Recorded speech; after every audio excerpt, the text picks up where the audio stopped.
बिस्मिल्लाहिर्रहमानिर्रहीम। हुज़ूर अकरम सल्लल्लाहु अलैहि वसल्लम का इरशाद गिरामी है, रोज़ादार के लिए 70,000 फरिश्ते सुबह से शाम तक दुआए इस्तग़फ़ार करते रहते हैं, और वो बिस्तर जिस पर वो इस्तराहत करता है, वो बिस्तर उसके लिए दुआ करता है कि या रब्बुल आलमीन इसे जन्नत में एक बिछोना अता फरमा। और वो लिबास जो वो ज़ेबतन करता है, वो लिबास दुआ करता है, ए रब्बुल इज़्ज़त इस रोज़ादार को जन्नत का लिबास अता फरमा। और वो पापोश जो पैरों में पहनता है, वो पापोश दुआ करती है कि या रब्बुल आलमीन इसको जो है हर मकाम पर साबित कदम फरमा और इस्तक़लाल अता फरमा। एहसास की वसातत से आज हम हाज़िर हुए हैं एक शख्सियत को लेकर जिनका ताल्लुक़ शोबिस से है और गायकी की फील्ड से है। नाम है उनका बहादुर अली लाशारी। गुज़िश्ता चंद बरसों से वो फील्ड में नुमायाँ हुए हैं और अपनी खूबसूरत गायकी से मुख्तलिफ़ सिंगर्स को गाते हैं और अपनी मीठी और मधुर गायकी से उन्होंने एक बहुत बड़ा हल्का पैदा कर लिया है। आज हमारे मेहमान हैं, उनसे बातचीत करते हैं। अस्सलाम वालेकुम बहादुर लाशारी साहब। वालेकुम अस्सलाम याकूब साहब, कैसे हैं आप? खैरियत से हैं? जी मैं खैरियत से हूँ, आप भी खैरियत से हैं? जी अल्हम्दुलिल्लाह, अल्लाह का एहसान है। आप अच्छा, कैसा महसूस कर रहे हैं एहसास टीवी पर आकर? बहुत अच्छा महसूस कर रहा हूँ, और ये आप लोगों का प्यार है, आपने मुझे बुलाया, इस लायक समझा। मैं एहसास वालों का भी बहुत शुक्रगुज़ार हूँ कि उन्होंने मुझे सिलेक्ट किया कि आप इंटरव्यू दें। हालांकि ये मेरा 3rd या 4th इंटरव्यू है। इससे पहले मैं मेहरान चैनल पे और मुख्तलिफ़ चैनल्स पे कुछ चीज़ें करके अब आप लोगों ने सोशल मीडिया के हवाले से फ़र्स्ट टाइम मेरी एक जो जिसे कहते हैं कि इंट्रोडक्शन हो रही है एहसास न्यूज़ के हवाले से, तो मैं अगेन इनका शुक्रगुज़ार हूँ और स्पेशली आपका थैंकफुल कि आज मुझे एक ऐसे सीनियर शख्स के साथ बिठाया गया है कि जिनके रेडियो से लेके स्टेज और सदाकारी, ये आई एम वेरी इंस्पायर, और अल्लाह की मेहरबानी है आप लोग ठीक हैं। शुक्रिया बहादुर साहब।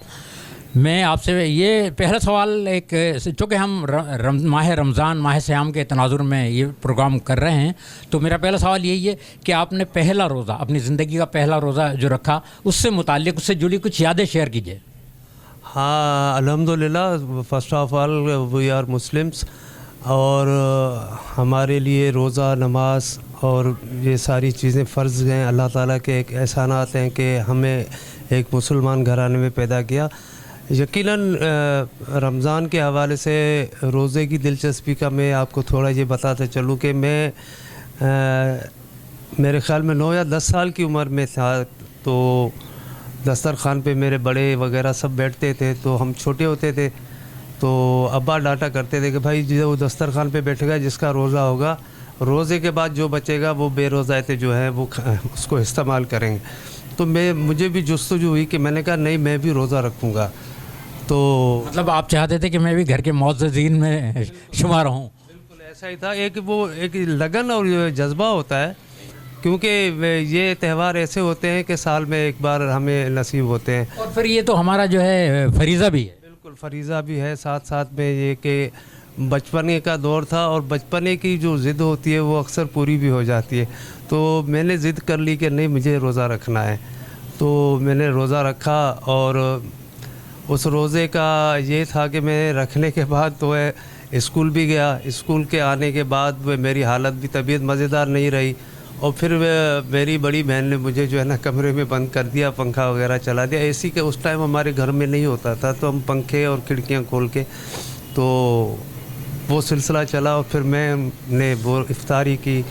और अच्छा, एक बात ये बताते चलूँ कि सहरी के टाइम पे अक्सर मैं उठ जाया करता था, और मुझे शुरू से नात खानी का बड़ा शौक़ रहता था, तो मैं मस्जिद चला जाया था। मैं वहाँ नाते आते पढ़ के फिर घर वालों के साथ सहरी करते, और मैं रोज़ा नहीं रखता लेकिन सहरी का शौक़ था। लेकिन ये मैंने रोज़ा एक वो थी कि यार मैं इफ्तारी में मैं भी इनके साथ बैठ के मैं भी इफ्तारी करूं और अपनी पसंद की चीज़ों की भी फरमाइश करूं, और जो उमूमन हर घर में हर बच्चे की फरमाइश पूरी की जाए। इसी तरह मेरे साथ भी यही हुआ जी। अच्छा, आपने जो है नात का तस्करा किया, तो क्यों ना कोई नात, मनक़बत या हमद के चंद अशार हो जाएं हमारे नाज़रीन की नज़र? एक खूबसूरत रात है जी, मुझे बहुत पसंद है। वो आप लोगों की और नाज़रीन की समातों की नज़र। नगर उजड़े बसाता है मोहम्मद नाम ऐसा है। नगर उजड़े बसाता है मोहम्मद नाम ऐसा है। ये टूटे दिल मिलाता है मोहम्मद नाम ऐसा है। दुरूदों की महक से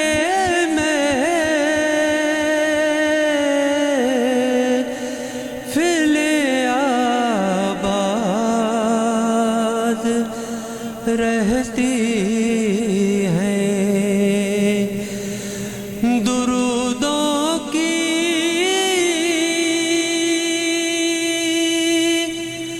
महक से महफिल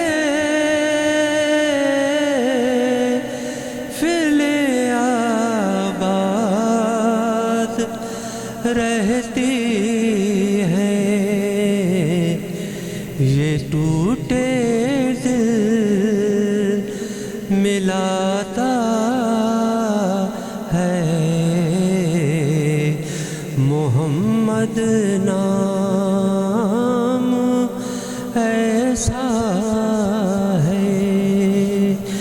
नगर उजड़े बसाता है मोहम्मद नाम ऐसा है। नगर उजड़े बसाता है मोहम्मद नाम ऐसा है। ये टूटे दिल मिलाता है मोहम्मद नाम ऐसा है। सुभान अल्लाह, जज़ाकल्लाह लाशारी साहब। अच्छा, मैं ये आपसे जानना चाहूँगा लाशारी साहब कि ज़ाहिर है कोई भी किसी भी फील्ड से जब इंसान वाबस्ता होता है तो उसके सामने कुछ जो है मॉडल्स ज़रूर होते हैं, कुछ नमूने ज़रूर होते हैं, कुछ ऐसे जो है लोग होते हैं जिनको वो फॉलो करना चाहते हैं, जिनसे इंस्पायरेशन लेकर वो उस फील्ड की तरफ आते हैं। आपने गायकी की फील्ड को अपनाया तो यकीनन आपके सामने भी कुछ ऐसे रोल मॉडल ज़रूर होंगे। ज़रा उनसे मुतालिक बताइएगा कि किन से इंस्पायरेशन ली और किन को फॉलो भी किया, या ये कि आपने इंस्पायरेशन तो ली लेकिन अपना एक अलग अंदाज़ बनाया। यकीनन याकूब साहब, जब बंदा किसी भी फील्ड को चॉइस करता है तो उनके सामने कुछ आइडियल भी होते हैं।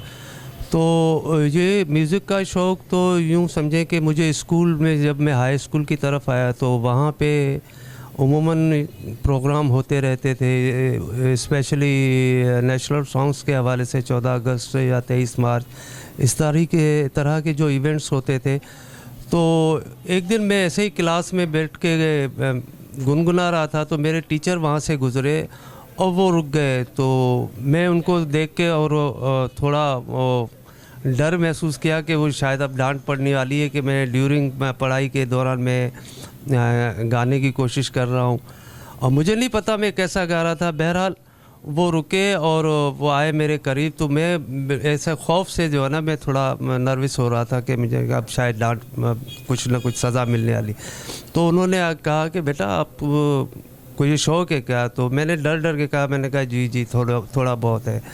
तो कहने लगा नहीं आपको पता है आप क्या गा रहे थे? मैंने कहा नहीं मुझे तो सुर की अभी तमीज़ भी नहीं है और जो सुना है वो उसी को रिपीट कर रहा था। तो कह रहा आप बहुत अच्छा कर रहे हैं, अब 14 अगस्त आने वाली है, आप एक मिली नगमा सिलेक्ट करें, हम आपको वहाँ पे आपको असेंबली में वो आपने परफॉर्म करना है। तो इत्तेफाक से मैं और आरिफ अंसारी, एक बहुत बड़ा नाम हमारे हैदराबाद का, तो हम क्लास फेलो थे, वही जमा शाह मेरे साथ थे।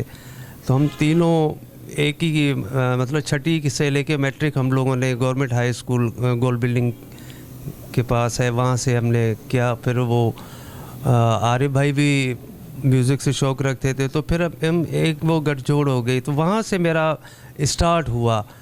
और उसके बाद फिर कॉलेज में जब मैं आया तो वहाँ पे भी म्यूज़िक कंपटीशन का एक हैदराबाद लेवल का एक शो था, तो उस कंपटीशन में हमने भी हिस्सा लिया। तो वहाँ मुझे पूरे हैदराबाद में as a singer second prize मिला था। और इस तरीके से फिर वो शौक़ बढ़ने लगा। रही बात इंस्पायरेशन की, तो जब बंदा थोड़ा बहुत मैच्योर हो जाता है तो फिर अच्छी चीज़ें सुनने के लिए, तो फिर मैंने रेडियो, मेरा वाहिद वो शौक़ था जो मैं रेडियो को अक्सर सुनता रहता था। रेडियो पे उमूमन उस दौर में मेहदी साहब, मैडम नूरजान, मतलब मैं ये कहूँगा याकूब साहब के जो चीज़ अच्छी जिस सिंगर ने गाई है तो उसको बंदा लाइक भी करे। और आइडियल की बात है तो आइडियल देखें, जो अच्छा गा रहा है, जो फील्ड में अच्छा काम कर रहा है, वो समझो एक आइडियल होते हैं जिनको हम आज फॉलो कर रहे हैं। तो मैं इंडिविजुअल किसी के लिए क्या कहूँगा, वो सब अपने काम में बहुत मोतबर शख्सियात है पाकिस्तान के, और उनको सुन के ये थोड़ा बहुत मैं करने लगा हूँ। और जब मैं कॉलेज लाइफ से हटा तो दोस्तों ने एक म्यूज़िकल ग्रुप बनाया था। ये मैं आपको 87 की बात बता रहा हूँ। मैं सचल आर्ट्स कॉलेज में फ़र्स्ट ईयर का तालिब इल्म था, तो उस ज़माने में ये म्यूज़िकल ग्रुप होते थे। तो फिर वहाँ मेरे दोस्तों ने, एक दोस्त था अहमद अली शेख, जिनका गायकी घराने से ताल्लुक़ भी था, तो उन्होंने कहा कि यार हम दोस्तों का मिलके एक ग्रुप बनाते। तो उस ग्रुप से मेरा स्टार्ट हुआ था। वो मैं तकरीबन 7-8 साल 10 साल तक इस फील्ड में एज ए स्टेज परफॉर्मर काम करता रहा। उस दौरान मुझे पीटीवी पे भी चांस मिला था। गया तो मैं गाने के लिए था, वहाँ तो मेरा गाना नहीं हो सका, लेकिन वहाँ प्रोड्यूसर होते थे उस ज़माने में फैज़ बुगियो साहब, तो उन्होंने मुझे कहा कि यार आपको मैं एक्टिंग करवाना चाह रहा हूँ। तो मैंने कहा मुझे एक्टिंग आती नहीं। कहने लगे कि आप कर सकते हैं। तो अब्दुल करीम बलोच साहब होते थे, उनसे हमारे ताल्लुकात होते थे, तो फिर मैंने कहा ठीक है जी मैं कर लेता हूँ। तो उस ड्रामा उस ज़माने में होता था, नाटक सभा के नाम से सिंधी ड्रामे चलते थे, तो उसमें एक प्ले था पत्थर के नाम से, आज तक मुझे याद है, जिसके हीरो मरहूम यूसुफ अली साहब थे और हीरोइन थी नसरीन नाज, और सपोर्टिंग एक्टर उस ज़माने के सब बहुत अच्छे थे जिनके नाम आज मुझे याद नहीं आ रहे। तो वहाँ से फिर मुझे ड्रामे की तरफ भेजा गया, लेकिन ड्रामा मेरा मिजाज नहीं था। तो फिर उसके बाद फिर परख प्रोग्राम शुरू हुआ, तो फिर मैंने बलोच साहब को कहा कि मैंने कहा सर मुझे तो गाना, तो उस ज़माने में फिर मुझे सरमद सिंधी के साथ मुझे एक शो मिला था जिसमें मैंने परफॉर्म किया था। और जहाँ तक बात है कि फेवरेट आर्टिस्ट, फेवरेट तो मैं सबको कहता हूँ क्योंकि मैं सबको गाता हूँ। अगर मैं किसी एक का नाम लूँ तो मतलब जो अच्छा काम कर रहे थे, they are my favourite singers. चलें यूँ कर लेते हैं सवाल कि आप किस सिंगर को गाकर ज़्यादा खुशी महसूस होती है और महसूस होता है कि मैं इसको ज़्यादा करीब तर होके गा सकता हूँ? याकूब भाई करीब तर तो देखें तो वो गाने पे डिपेंड करता है ना, तो मैं असल में गाने का मूड देखता हूँ। स्पेशली तो जो है मेहदी साहब को, और आज के दौर में सजाद अली से मैं इंस्पायर हूँ। और फीमेल सिंगर में मैं महनाज जी का नाम लूँगा। उसके बाद हुमैरा चन्ना के साथ मैंने काफ़ी काम भी किया उनके साथ, as a music director, as a producer, as a compose. नई चीज़ें हमने एक साथ की काफ़ी, क्योंकि आजकल मैं हैदराबाद स्टूडियो में काम कर रहा हूँ, जो मैंने आज से 12-15 साल पहले हमने स्टार्ट किया था, और अल्लाह की मेहरबानी से वो स्टूडियो आज भी है। और फेवरेट ये जिनको मैं बहुत दिल से, जिनसे मुझे इंस्पायरेशन है, तो ये 4 नाम है। बाकी तमाम बहुत खूबसूरत आर्टिस्ट हैं। अहमद रुश्दी साहब हैं, मसूद राना साहब हैं, स्पेशली सलीम रज़ा साहब, कोशिश करता हूँ रजब अली साहब हैं। तो इनको गाने की कोशिश करता हूँ। अभी तो गाना बहुत दूर की बात है। अभी आपने सलीम रज़ा साहब का भी हवाला दिया, तो मैं चाहूँगा आप शाह मदीना जो है सलीम रज़ा की जो एक पड़ी हुई बड़ी खूबसूरत नात है, उसके कुछ अशार हो जाएं। यसरब के वाली सारे नबी तेरे दर के सवाली, शाहे मदीना शाहे मदीना, दो आलम के वाली सारे नबी तेरे दर के सवाली, शाहे मदीना शाहे मदीना। जज़ाकल्लाह, सुभान अल्लाह। लाशारी साहब, सिंगर्स गाने गाते हैं, वो मुख्तलिफ़ सिंगर्स को फॉलो करते हैं, उन्हीं के नगमात गाते हैं। किसी भी सिंगर की असल शनाख्त जो है उसका अपना एक ओरिजिनल गाना होता है। क्या आप इस मरहले से गुजरे, कभी आपने कोई ऐसा ओरिजिनल गाना गाया है, यानी कि जिसकी पोइट्री भी ओरिजिनल हो, कंपोजिशन भी ओरिजिनल हो, उसे आपने गाया हो? जी याकूब साहब, मैंने बिल्कुल काम किया है, ओरिजिनल भी काम किया है। अपने कुछ सिंधी टेक्स्ट थे, जब KTN शुरू में लॉन्च हुआ था तो वो 4 या 5 घंटे की नशरियात होती थी फ्रॉम बिगनिंग KTN की। तो उस ज़माने में असलम साहब होते थे प्रोड्यूसर, तो मैं था और वही ज़मा शाह। हमने काफ़ी गाने अपने बनाए थे और वो किए थे। उसके बाद सोज़ो सलाम मैंने अपने किए, और अल्लाह की मेहरबानी से मैं हैदराबाद का वो एक, क्या कहूँ कि मैं तो कोई वो इतना वो बड़ा फ़नकार नहीं हूँ, अभी तो मरहले बहुत आगे हैं इस लेवल पे जाने के लिए। तो मुझे अल्लाह की तरफ से ये शर्फ़ हासिल हुआ कि ARY डिजिटल वालों ने मेरा वो सोज़ो सलाम अप्रूव किया, और 9 मुहर्रम को वो ऑन एयर हुआ, और मुझे बड़ी पजीराई मिली उस सोज़ो सलाम से। और स्पेशली इस साल भी मुझे 2 चीज़ें उनकी तरफ से ऑफ़र आई है ARY चैनल के वालों की तरफ से। इंशाल्लाह वो भी मेरे अभी लाइनअप हैं, और इंशाल्लाह कमिंग मुहर्रम उल हराम में, और मैं इनको इंशाल्लाह करूँगा। सिन TV पे भी काम किया, एज़ ए नोए ख़ान भी किया, एज़ ए सिंगर भी किया। तो ये सिलसिला चल रहा है, और इंशाल्लाह जैसे ही कोई मुझे अच्छा मौका मिलेगा, अच्छी कोई ऑफ़र होगी, तो मैं ज़रूर अपना तख्लीकी काम भी आप लोगों की नज़र रखूँगा। अच्छा लाशारी साहब, आप जब परफॉर्म करते हैं किसी भी इवेंट में, तो आपके साथ आपके कुछ सबऑर्डिनेट या साथी भी नज़र आते हैं, और वो यकीनी तौर पर नज़र आते हैं हर जगह, तो उनका भी तज़किरा हो जाए कि उनका आपके साथ कैसा रिलेशन है? हाँ, ये आपने बहुत अच्छा सवाल किया याकूब भाई। असल में पता है क्या कि मैं हैदराबाद में रहते हुए आप यकीन करेंगे कि मैं कभी प्रेस क्लब की तरफ मेरा कभी ध्यान नहीं गया ना। तो आशिक भाई मेरे साथ ऑफिस में काम करते हैं, उनके साथ होते हैं, नदीम भाई होते हैं, तो वो मुझे अक्सर इसरार करते थे कि यार बहादुर भाई आप थोड़ा प्रेस क्लब की तरफ भी आएँ और वहाँ भी देखें। तो इन्होंने आपको पुश किया? जी हाँ, बिल्कुल, इन्होंने पुशअप किया। दैन फिर मैंने एक दिन मैंने कहा यार चलो इनकी ख्वाहिश है तो इनके उसके हिसाब से फिर वसीम लता से मुलाकात हुई। तो वसीम लता ने कहा कि शो है तो बहादुर भाई आप है। मैंने कहा यार ये बिल्कुल मैं करूँगा, स्पेशली करूँगा। कि मुझे वसीम लता ने नहीं कहा, मैं आशिक भाई के और नदीम भाई के इसरार के उस पर मैं जा रहा हूँ, लेकिन मुझे वहाँ के माहौल का पता नहीं है, जो भी उल्टा सीधा गा लिया तो बुरा नहीं मानना।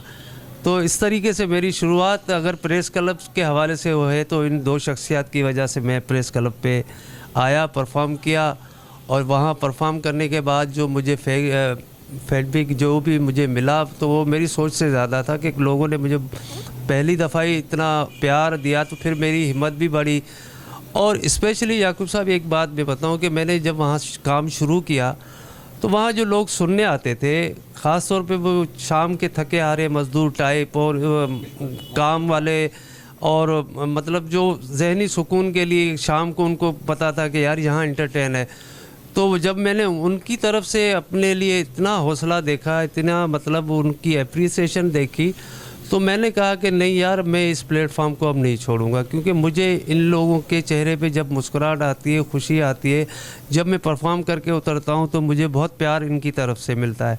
तो इसी तरीके से मैं तो यही कहूँगा कि ये credit goes to Nadeem and Aashiq भाई।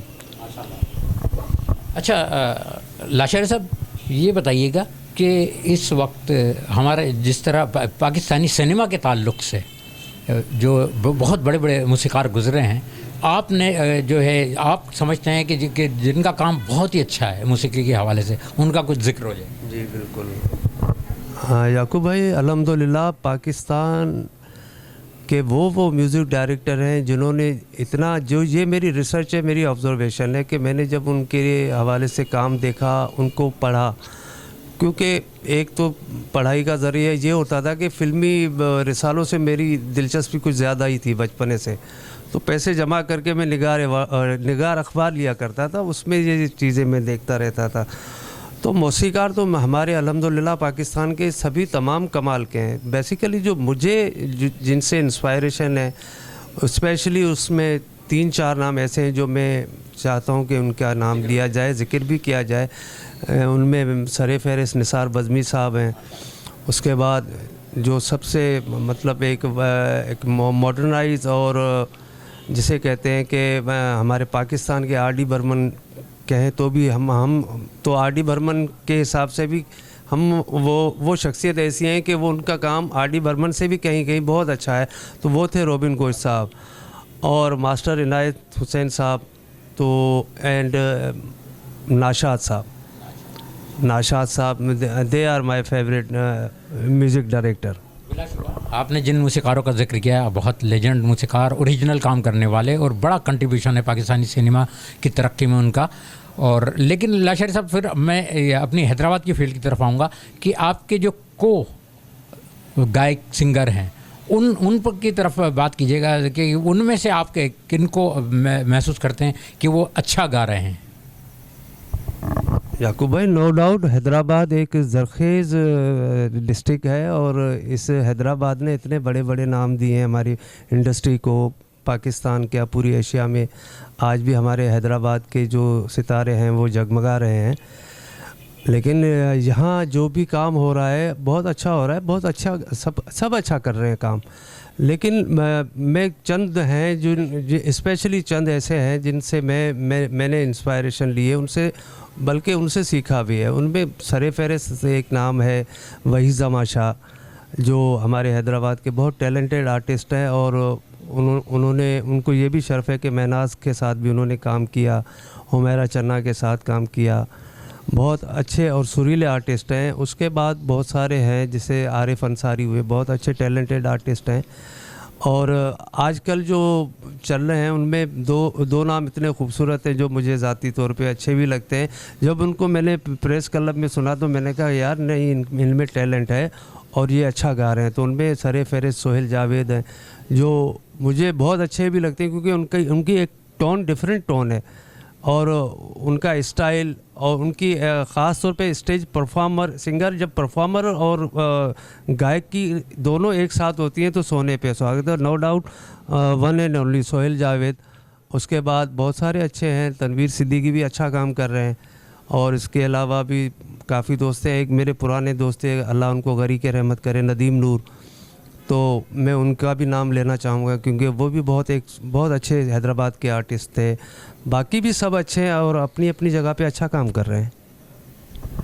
बहुत खूबसूरत गुफ्तगू हुई आपसे लाशारी साहब। आखिर में जो है एहसास के नाजरीन को कोई मैसेज दीजिए।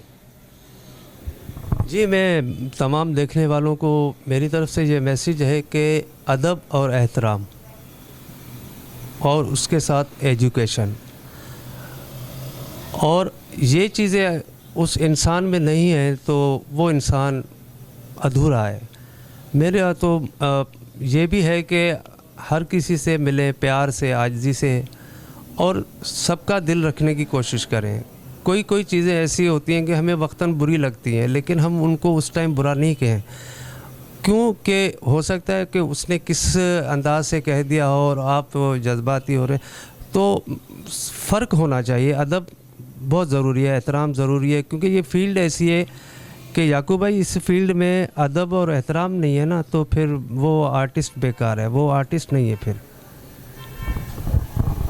अदब, एहतराम तालीम, ये बुनियादी अनासर हैं किसी भी अच्छे इंसान के लिए।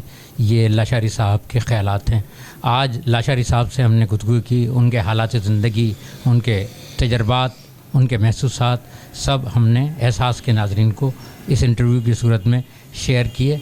देखते रहिए एहसास टीवी और इसको सब्सक्राइब भी कीजिए, अपनी राय भी दीजिए। Thank you very much.